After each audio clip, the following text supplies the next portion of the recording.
개소리하는 사람들 굉장히 많은데 이런 거에 속아 넘어가시면 안 됩니다. 본인이 헤르페스 보균자라는 걸 알면서도 이 사람이 콘돔을 사용하지 않고 성관계를 했다라는 것 자체가 이 헤르페스가 옮을 수도 있다라는 거를 인지한 채로 몰라, 옮아도 어쩔 수 없지, 이런 마음으로 성욕의 뇌가 지배가 돼가지고 콘돔 없이 지금 성관계를 한 거잖아.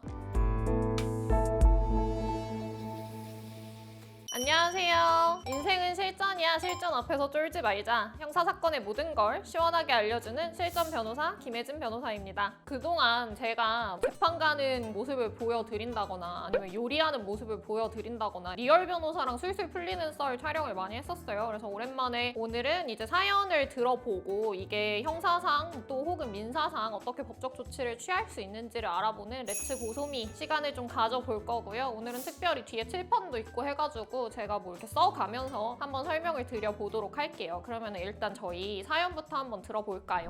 변호사님, 저는 남자친구와는 만난 지 4개월이 됐습니다. 성실하고 우직한 성격에 신뢰가 가서 교제 한 달 만에 관계를 가졌어요. 남친은 난 너랑 결혼까지 생각하는데 피임하고 싶지 않다. 아기가 생기면 오히려 축복이다 라며 콘돔 사용을 꺼렸고 그 당시에는 그 말이 진짜라고 믿고 그가 원하는 대로 피임을 하지 않았습니다. 그런데 3주 전쯤부터 갑자기 지옥이 시작됐습니다. 처음에 몸살 감기처럼 온몸이 쑤시고 열이 38도까지 올랐어요. 단순 감기인 줄 알았는데 며칠 뒤 생식기 주변에 물집이 여러 개 잡히기 시작했습니다. 살이 찢어지는 듯한 쓰라림 때문에 속옷이 닿기만 해도 비명을 지를 정도였고 소변을 볼 때는 칼로 베는 듯한 통증 때문에 화장실 가는 게 공포였습니다. 산부인과 검사 결과 헤르페스 2형 확진이었습니다. 성관계를 매개로 옮는 성병이라고 하더군요. 의사 선생님이 평생 몸에 바이러스가 남는 데다가 나중에 임신 후 출산 과정에서 증상이 재발한 상태이면 폐하 역시 감염될 수 있다고 하더라고요. 고통도 고통이지만 평생 보균자로 살아가야 한다는 사실에 너무 무섭고 화가 나서 남친에게 따졌더니 오히려 너 면역력이 떨어져서 생긴 거 아니냐, 난 증상 없다, 나한테 옮은 게 아닐 수도 있지 않느냐 라며 적반하장으로 나옵니다. 뻔뻔한 이 사람을 도저히 용서할 수 없어 이렇게 사연을 보냅니다. 저는 어떻게 하면 될까요? 참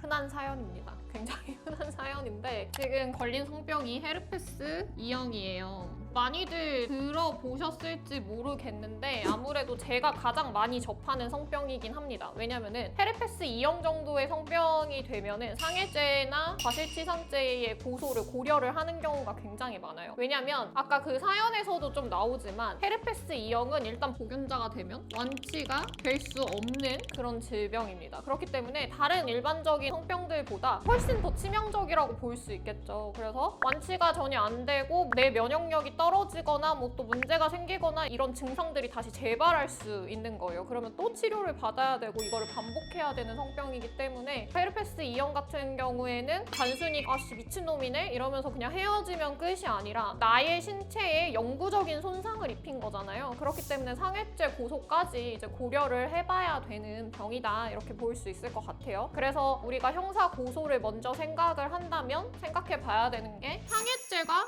입증이 될 수 있다면 가장 좋겠죠. 근데 같이 생각해봐야 되는 거는 상해죄 입증이 좀 힘들다 이러면 과실치상죄라도 우리가 성립이 가능한지 요거를 조금 살펴봐야 돼요. 상해죄랑 과실치상죄의 그러면은 차이가 뭐냐? 상해죄 같은 경우에는 내가 헤르페스 보균자인 걸 알고 있었어. 그래서 그 당시에 내가 헤르페스가 발현이 된 상태라는 것도 남자가 알고 있었어. 그럼에도 불구하고 아까 사연에서 뭐? 우리는 결혼까지 생각하고 있으니까 아기가 생기면 축복이다 라고 하면서 콘돔을 쓰지 않았다고 하죠. 이런 개소리 하는 사람들 굉장히 많은데 이런 거에 속아 넘어가시면 안 됩니다. 본인이 헤르페스 보균자라는 걸 알면서도 이 사람이 콘돔을 사용하지 않고 성관계를 했다라는 것 자체가 이 헤르페스가 옮을 수도 있다라는 거를 인지한 채로 몰라, 옮아도 어쩔 수 없지, 이런 마음으로 성욕의 뇌가 지배가 돼가지고 콘돔 없이 지금 성관계를 한 거잖아. 그래서 그런 경우에는 내 여자친구한테 헤르페스를 옮겨가지고 상해를 입힐 수 있다라는 고의가 있다라고 보는 거예요. 그러니까 고의가 입증이 되면 상해죄가 될 수 있는 거예요. 과실치상죄 같은 경우에는 어떤 경우냐면 남자가 본인도 몰랐어.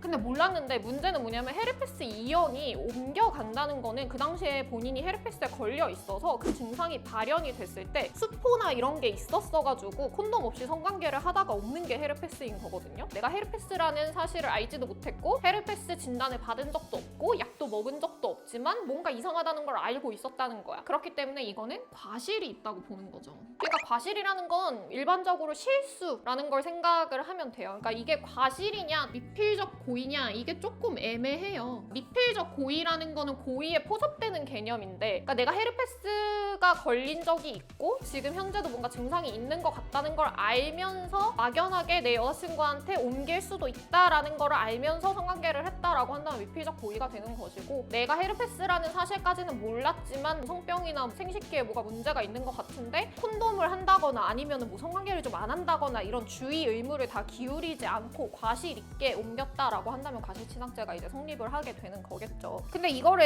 일반적으로 생각을 해봤을 때 고의나 과실을 입증하는 것 자체가 조금 어려워요. 사연자분 얘기를 다시 복기를 해보면 아직까지 헤어졌다는 얘기가 없었어요. 대화를 하고 있는 상태라면 대화를 하면서 어떠한 증거를 수집해 두는 게 좋아요. 이 사람이랑 무슨 대화를 해가지고 증거를 수집하기 전에 좀 해봐야 될 거는 뭐냐면 두 사람 사이에 그동안 카톡했던 내용 아니면은 뭐 전화통화를 했던 내용 이런 게 다 녹음이 되어 있다면 한번 확인을 쫙 해보시는 게 좋아요. 예를 들어서 이 남자가 성관계를 하기 전에 자기 성기에 뭐가 이상한 게 났다거나 혹은 자기가 뭐 열이 좀 나는 것 같다거나 몸살 기운이 있다거나 아니면 뭐 성기가 좀 가렵다거나 이런 얘기를 무심코 했을 수 있거든요. 왜냐면은 연인 사이에서는 무의식 중에 거의 모든 걸 다 공유하잖아요. 하다못해 아 나 좀 감기 기운 있는 것 같아 막 이런 모든 얘기들을 다 공유하는 경우가 많기 때문에 무심코 남자가 그런 얘기를 했을 수 있단 말이에요. 그래서 그런 대화가 혹시나 있는지 먼저 찾아보는 게 굉장히 중요하고, 뭐 증거가 될 만한 게 아무것도 없는 것 같아 이런 상황이라면 그 사람이랑 이제 대화를 시도를 하는 거죠. 근데 대화를 할 때 막 싸우고 비난하고 이렇게 하면은 남자 입장에서는 아 얘가 이것 때문에 나한테 지금 굉장히 분노하고 있고 문제가 생길 수 있겠다라는 생각에 오히려 회피하고 말을 안 하고 연락을 끊고 막 이러는 경우도 굉장히 많거든요. 무조건적으로 화내지 말고 그럴 때에는 약간 좀 달래는 거죠. 살살 달래가지고 얘기를 했을 때 남자가 아 정말 미안해 근데 내가 사실은 예전에 이러면서 이제 뭐 자기 예전에 뭐 걸렸던 얘기라든지 이런 거를 이제 하게 되면 사실은 게임이 끝나는 거죠. 그렇게 수집을 해두시면 가장 좋다. 그리고 이제 상해죄가 성립이 되게 하려면 또 중요한 거 중에 하나는 이 남자로부터 옮았다라는 걸 입증을 하려면 이 사람은 예전에 복균자가 아니었다라는 게 입증이 돼야 되는 거잖아. 그렇기 때문에 사실은 이게 조금 어려워요. 이 남자를 만나기 전에는 사실은 성병 검사를 한 번도 안 해본 사람일 수도 있단 말이야. 성병 검사를 했던 내역 같은 게 전혀 없다라고 한다면 다른 차원에서 생각해 봐야 되는 거는 이제 항체 검사라는 게 있어요. 보통은 STD 검사를 할 때에는 자궁 안에다가 채취하는 걸 넣어가지고 그 안에서 그걸 채취를 해가지고 검사를 하는 건데, 항체 검사라는 건 피 검사를 통해서 하는 거거든요. 항체 검사를 했을 때 헤르페스랑 관련된 항체가 언제 생성이 되었는지 이거를 알 수 있는 거예요. 그게 비교적 최근에 생성이 됐다면 이 최근에 만난 남자한테 옮았다라는 게 어느 정도 입증이 가능하겠죠. 그런 거를 통해서 증거를 또 수집을 해야 된다 이렇게 말씀드릴 수 있을 것 같습니다. 이 남자가 헤르페스 복균자였다는 사실, 예전에 헤르페스 치료를 받은 적이 있다는 사실, 이런 의무 기록이나 이런 거는 사실은 일반인이 뗄 수 없는 거잖아요. 그래서 한편으로 또 형사 고소가 필요한 거기는 해요. 그거를 강제적으로 뗄 수 있는 사람 누구? 수사기관. 수사기관한테 그 사람의 의무 기록이나 이런 거를 임의 제출을 받든 아니면은 영장을 쳐가지고 이 사람의 의무 기록을 강제적으로 한 5년, 뭐 7년치 떼게끔 해가지고 그 안에서 이 사람이 비뇨기과 진료를 받은 기록이 있다. 비뇨기과 진료뿐만 아니라 처방 기록 중에 뭐 아시클로버, 항바이러스제에 대한 처방을 받은 적이 있다. 이런 게 좀 확보가 된다면은 당연히 그 고의나 인과관계가 어느 정도 입증이 될 수 있겠죠. 근데 문제는 뭐냐면 그렇게 영장을 치게끔 하려면 일정한 정황 증거 같은 거를 변호사가 잘 작성을 해가지고 제출을 해야 될 필요가 있어요. 왜냐면 수사기관 입장에서는 저 헤르페스 옮았어요 이러면서 들어오는 그 모든 사건에 대해서 강제적으로 영장을 친다는 게 쉬운 일이 아니잖아요. 영장을 친다는 거는 말 그대로 경찰이 신청을 해서 검사가 청구를 해서 법원에서 영장까지 발부가 되어야지 가져올 수 있는 거거든요. 그러니까 결국엔 수사기관을 설득을 해야 되는 거죠. 정황상 이 사람이 지금 상해의 고의를 가지고 숨기고 성관계를 한 게 맞는 것 같다라는 거를 입증을 해야 되니까요. 그래서 본인이 해야 될 일과 변호사가 해야 될 일, 이게 다 합쳐져야지만 성병이 옮았을 때 상해죄 혹은 과실치상죄로 처벌을 받게끔 할 수 있는 가능성이 높아진다 이렇게 얘기할 수 있을 것 같습니다.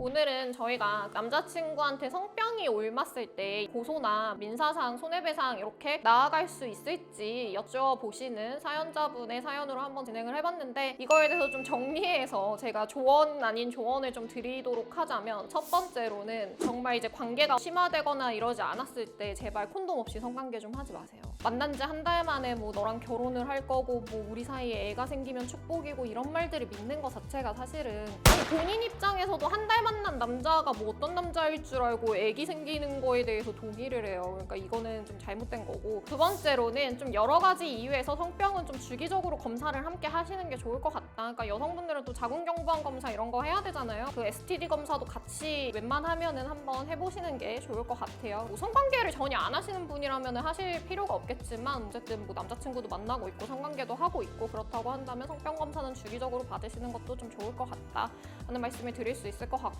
이미 사건이 다 발생을 했을 때 드릴 수 있는 조언 같은 경우에는 결국에는 저희 레츠 고소미 진행하면서 제가 늘 드리는 말씀 있잖아요. 증거 수집이 가장 중요하다. 그래서 제발 이 남자친구랑 막 싸우고 더럽고 막 이렇다고 해가지고 카카오톡방 나가고 이러지 좀 말고, 제발 다 보존을 조금 해주시고, 아직 남자친구인 상태에서는 좀 살살 달래가면서 우리가 이거를 같이 치료받아야지 되지 않겠냐 이렇게 얘기를 하면서 살살 달래가면서 증거를 확보해 보시면 좋을 것 같습니다. 이게 실제로 저희 의뢰인 분이 성공했던 방법이에요. 그러니까 한번 시도해 보시는 것도 좋을 것 같고요. 그 다음에는 저같이 유능한 변호사를 고용을 하셔가지고 수사기관을 좀 움직여서 의무기록이나 이런 거를 확보할 수 있도록 그런 여러 가지 노력을 한번 기울여 보시는 거를 저는 추천을 드립니다. 민사상 손해배상도 굉장히 궁금하실 텐데, 제가 예전에 레츠 고소미 하면서 많이 말씀을 드렸었어요. 일단 형사상 고소를 진행을 하셔갖고 형사처벌을 받게끔 한 다음에 민사 손해배상을 진행하시면 조금 더 수월하게 손해배상까지 받으실 수 있다, 이렇게 말씀드릴 수 있을 것 같습니다. 자, 그래서 오늘은 성병에 옮은 분의 사연을 가지고 한번 얘기를 해봤는데요. 오늘 저희가 한 내용이 도움이 되셨다면 저희 실전 변호사 채널 구독, 좋아요, 댓글, 알림 설정 부탁드립니다. 감사합니다.